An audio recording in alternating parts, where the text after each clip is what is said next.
Hello everyone. Today I'll be talking about the changing nature of media audience.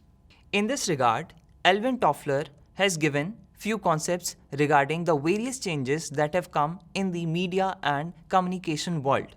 In his book Future Shock, Alvin Toffler talks about three waves that came in the entire human history.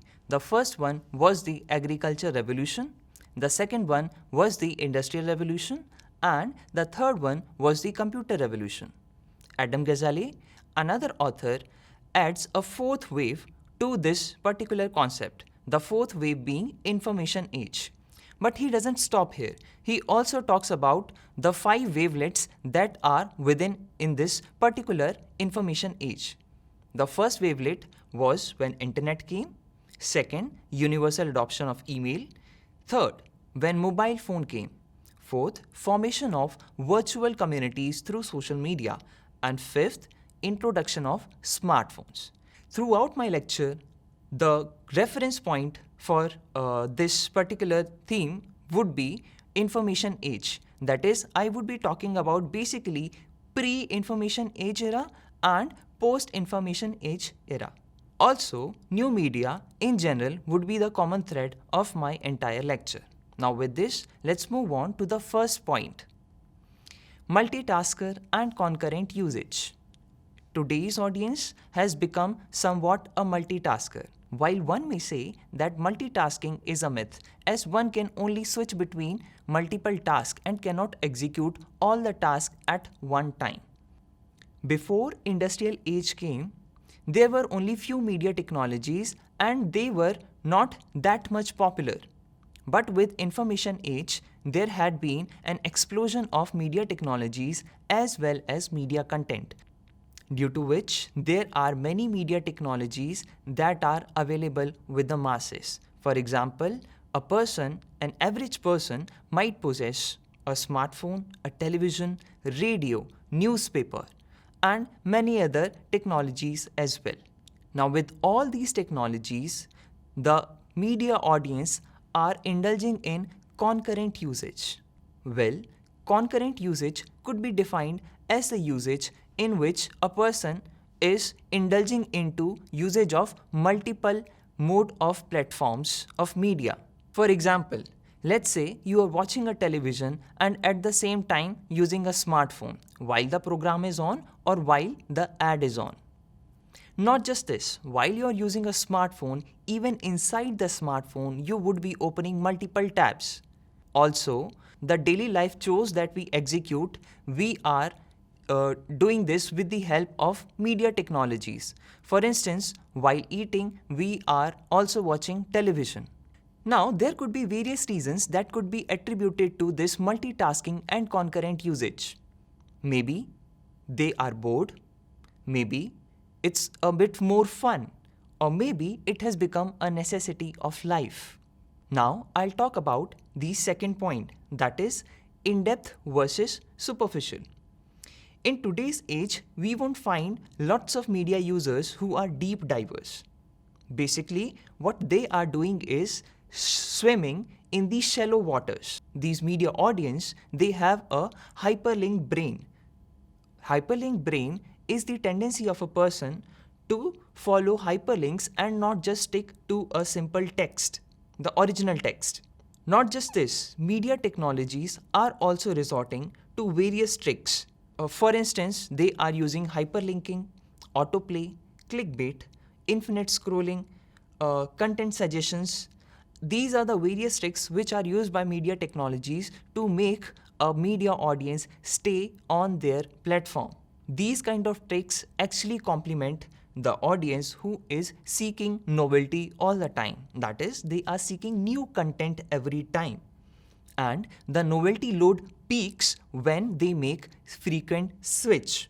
Adam Ghazali and Larry D. Rosen have used optimal foraging theory to describe the present form of consumption which is taking place among the media audience. The way people are making switch from one technology to another technology, it is the same way a squirrel eats food.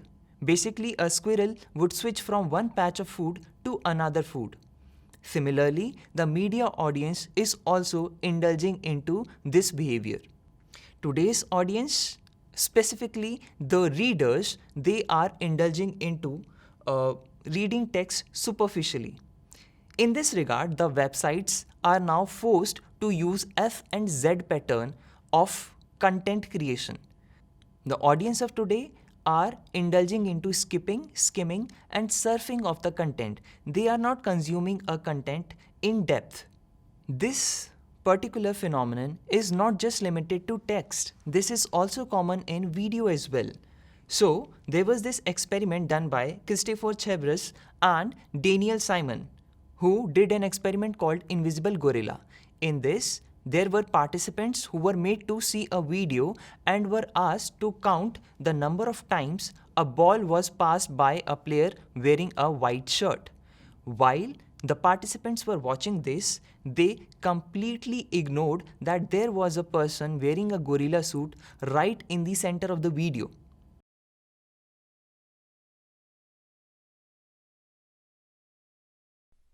The correct answer is 15 passes.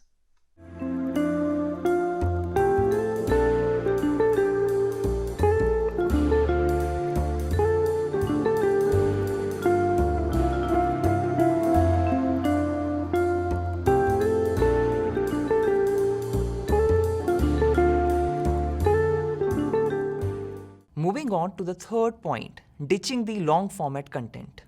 So tell me, when was the last time you watched a 3 hours long movie? When was the last time you read a book cover to cover? Now this is something which would take time, isn't it? Well, in today's world, every content has become compact, which can be attributed to a sharp decline in the attention span of the media audience. In general, long format is getting boring for the people. That is why ad makers are moving towards storytelling. Also, filmmakers are using compact, creative, non-linear storytelling format to attract the audience's attention. Also, content producers in general are decreasing the length of their films, videos, songs, blogs, and many other content that they are producing. In fact, if I talk specifically about new media, it is being dominated by short content. YouTube Shorts, Instagram Reels, vlogs, memes, tweets, shorthand text, these are the examples of short content. As far as legacy media is concerned, it is suffering a huge loss. Why? Because most of the people are resorting to consumption of news on social media, due to which legacy news media platforms are unable to earn a lot of revenue. Not just this, short content is also being used to bring a change, a positive change. Short content is being used for running a particular hashtag or a particular campaign. Ronaldo's act of removing Coca-Cola bottle in front of him is one example. Another example is Elon Musk tweeting about Tesla not accepting Bitcoin. Greta's climate change movement is another such example.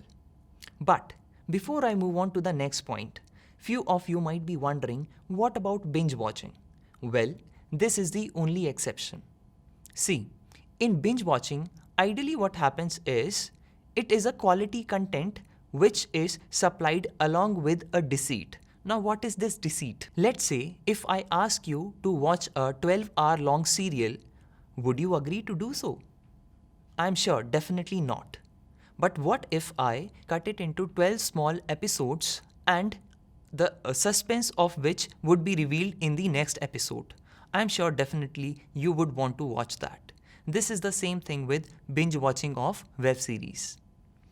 Now, there was this study by Brian Wansink divulges how people who eat in bottomless, self-refilling bowl eat more and indulge in overconsumption rather than people who eat in a normal bowl. This is the same thing with the media audience. Moving on to the fourth point, active and empowered.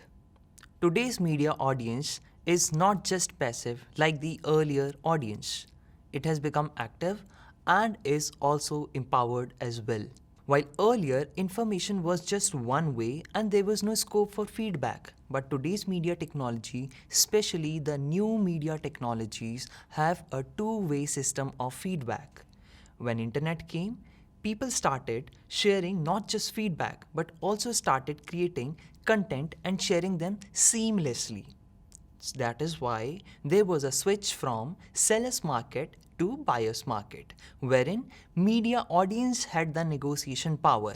They had plenty of choice to make. It is with this empowerment that they have been able to initiate campaigns or raise a particular issue. Also, if we talk about liking a particular media content, we know that fans exist.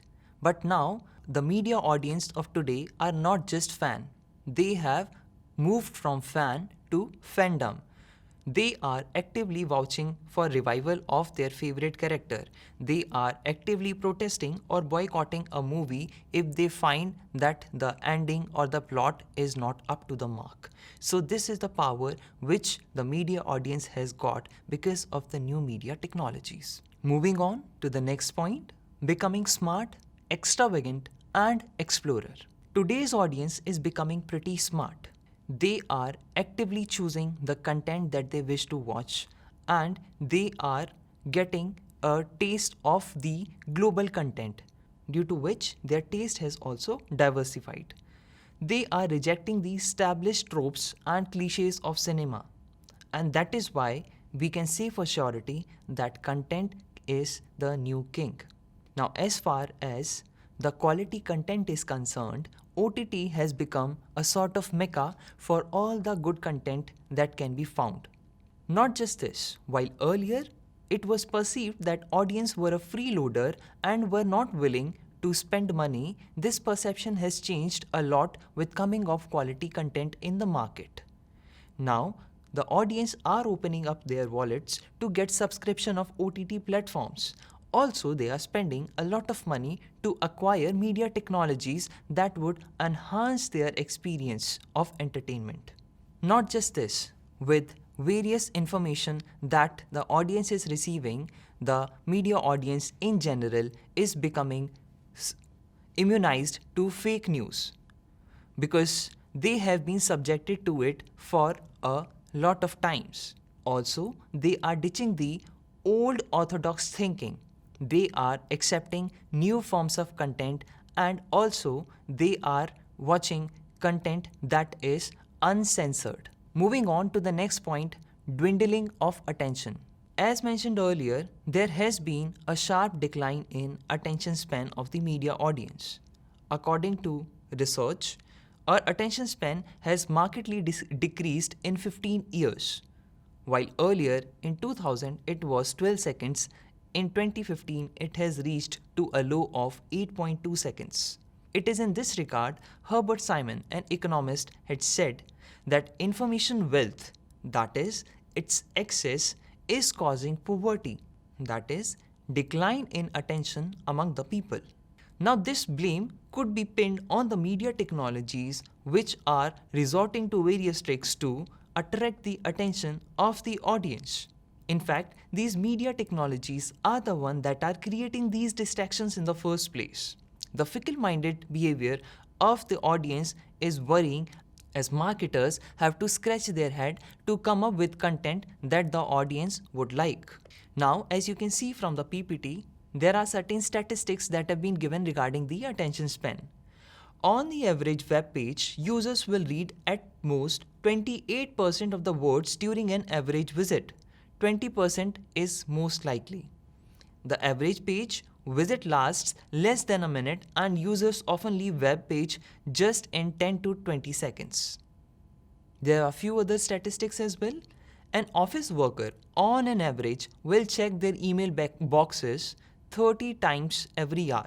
The average user picks up their phone more than 1500 times a week, taking up an average of 3 hours 16 minutes a day. Moving on to the next point, increase in consumption. As you can see from the image itself, that on an average a person is spending at least 58 minutes on Facebook, 53 minutes on Instagram, 40 minutes on YouTube, 35 minutes on Snapchat, and 3 minutes on Twitter. Now this is an average statistics.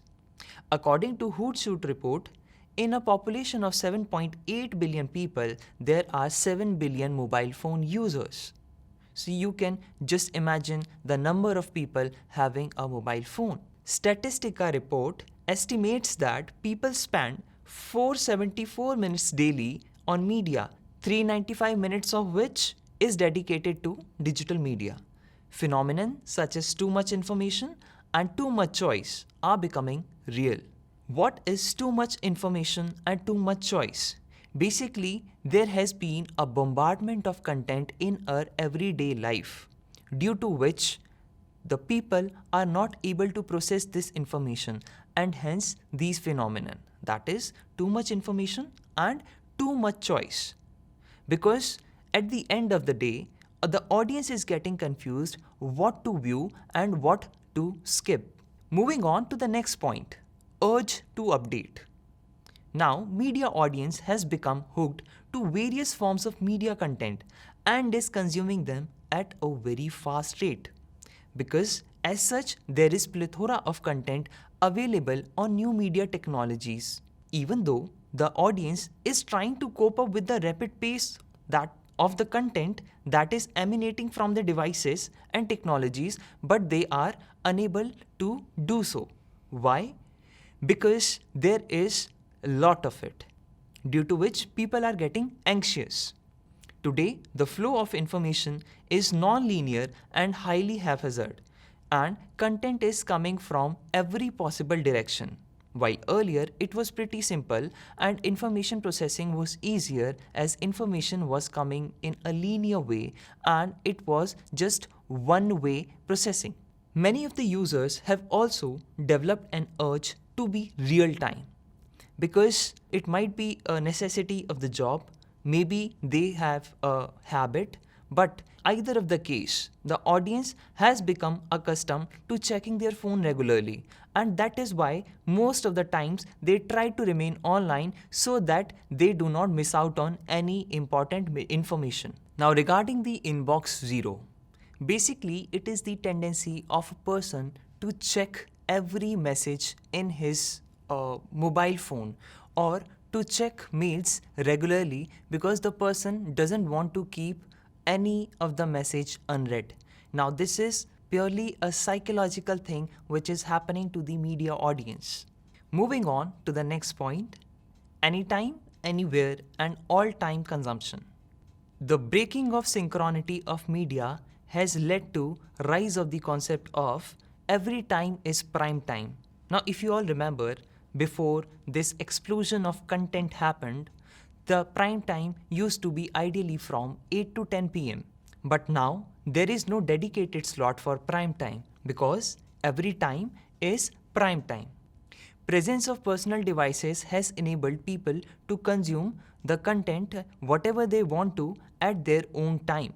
Also, people are often going online and making attempt to remain available online all the time so as not to miss out something which they deem as important. But there is a catch. All-time availability on the new media comes with all-time distraction, and that is why the media audience in general is having a hard time to deal with other complexities of the life. In this regard, there was a study done by Ellen J. Reid which confirms the same. That is, most of the people of his study were consuming media while eating food, while going out, or even when they are sitting idle, they are checking their mobile phones. Moving on to the next point, hooked to dopamine. Dopamine is the hormone which is responsible for pleasure and mood elevation. It is produced when we receive certain rewards like sex, shopping, or smelling a favorite food. In today's time, we are getting dopamine boost every time we are receiving a social media notification. Not just this, even in general, when we are consuming a media content, we are getting dopamine hit. And it can be attributed to the rewiring of the brain that has happened over the time. James Sold did an experiment on mouse in which he wired the brain of the mouse with a liver. The liver, when pressed, used to give dopamine boost to the mouse. The mouse, after receiving the dopamine boost, started liking it, and that is why it kept pressing the lever again and again until it died. Media technologies have made the media audience a dopamine seeker, and they are getting addicted to this dopamine. And that is the problem with dopamine, because many people suffer from addiction to this dopamine. Now, in this regard, there is an analogy of smartphones being a slot machine. Slot machine as in the gaming machine which are used by gamblers to do gambling. Now, when someone is indulging into use of slot machine, usually the reward is irregular, and it is this irregularity of reward which actually compels the people to use the slotting machine, and it is this irregularity which is compelling the people to use the slot machine. Similarly, mobile phones and other media technologies are made in a way that they give irregular rewards. Since the frequency is irregular, that is why it leads to addiction. Now, moving on, there are few other changes that I have observed, and I am going to cover them now. One change that has occurred among the media audience is the excessive dependence. The media audience of today are depending excessively on their media devices for various needs and gratification. And this has been the prophecy of Marshall McLuhan, where he said that media is nothing but an extension of our body parts. But I would like to add further that these media devices have excelled to an extent that they are replacing the functions of our body parts. For instance, for math calculation, ideally we could be using our brain, but instead we use mobile phone for doing so. And over a period of time, we disable ourselves to an extent that we are unable to do these calculations on our own. This is the offloading part, which brings me to the concept of cognitive offload. In cognitive offload, the humans have developed a tendency to offload various things. For example, passwords, important information related to their life on their mobile phones, and ultimately they are unable to recall because they have offloaded all of these things in their mobile phones. A similar effect to this is Google effect, which is also known as digital amnesia, which is nothing but the tendency of people to forget that information which they trust is available online.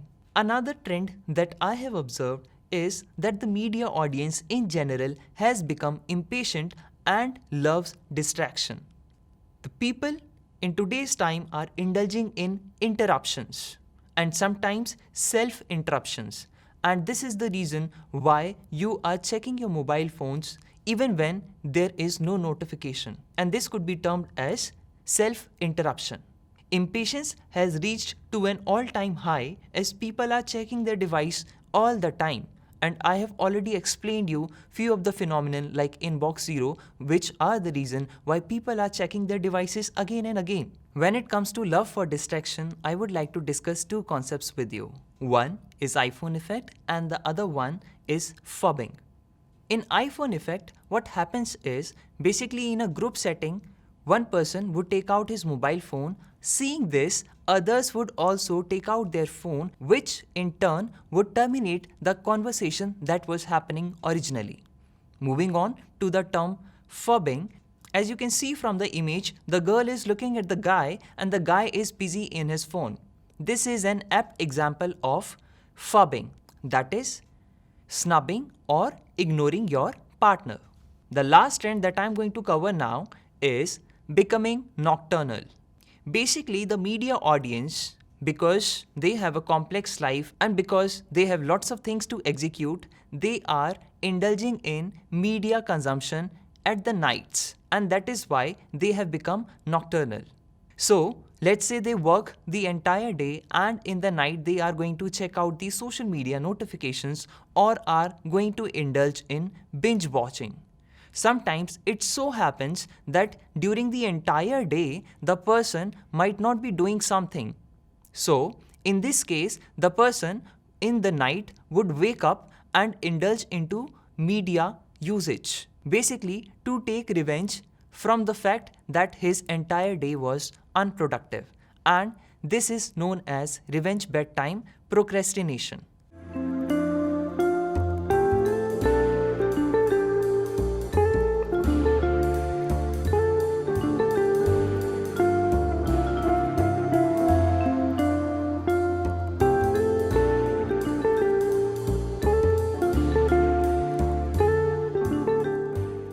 With this, I come to the end of my lecture, but before this, you might want to know what has remained the same for the media audience. Well, the only thing that has remained constant for the media audience has been their unpredictability. It is because of this unpredictability that the audience is liking a cringe content and giving it millions of views, and on the other hand, a good quality content might not get even noticed.